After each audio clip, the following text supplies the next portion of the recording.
کچھ دن پہلے ایک عجیب کیس ہوا، ایک خاتون کا کسی سے تعلق ہوا ناجائز، اپنے شوہر سے ستا کے طلاق لے کے اس بندے سے شادی کی. میں چونکہ پورا کیس میرے سامنے تھا، شادی کر کے دونوں میاں بیوی عمرے پہ چلے گئے.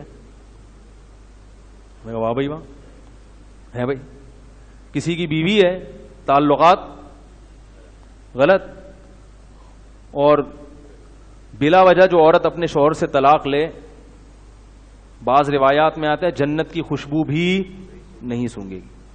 شوہر حقوق ادا کر رہا ہے سب کچھ، لیکن صرف یہ کہ واٹس ایپ پہ کہیں دوستی ہو گئی کسی سے، وہ اپنے شوہر کو ستایا طلاق لی کہیں شادی کر کے، تو ان کا شوہر یہاں ٹہل لیتے اکیلے نا، ایسے یوں کر کے گھوم رہے ہیں بالکل اکیلے. میں نے کہا خیریت، کہہ رہے ہیں وہ چلیں گے.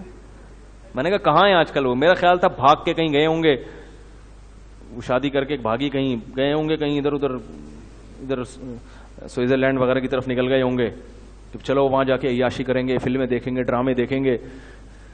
یہاں تو بڑا گھٹن کا ماحول ہے، ٹھیک ہے نا، پاکستان ہے. پتہ چلا کہاں گئے ہوئے ہیں، حج بھی ہو رہا ہے، عمرے بھی ہو رہے ہیں، حرکتیں کیا ہو رہی ہیں. تو یہ مسلمان کا کیا چل رہا ہے؟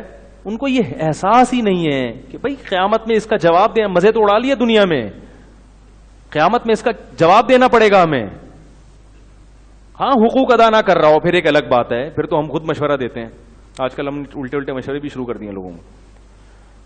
بھئی ایک حد تک برداشت کرو، اس کے بعد چھٹی لو، اس سے زیادہ نہیں کسی کو پالنا چاہیے. شوہر اگر تمیز سے چل رہا ہے ٹھیک ہے، ایک دفعہ دھمکی دی، 2 دفعہ، 3-4 دفعہ کے بعد نہیں سدھرا، ہاں بنیادی حقوق اگر نہیں ادا کر رہا ہے، ایسے خام میں چھوٹی چھوٹی باتوں پہ نہیں، تو میں خود مشورہ دیتا ہوں بھائی بعد میں بچے ہو جائیں گے، ایک مصیبت بن جائے گی، پتلی گلی سے نکل لو، ٹھیک ہے نا، یعنی طلاق لے کے، ایسے نہیں. تو وہ تو ایک الگ موضوع ہے.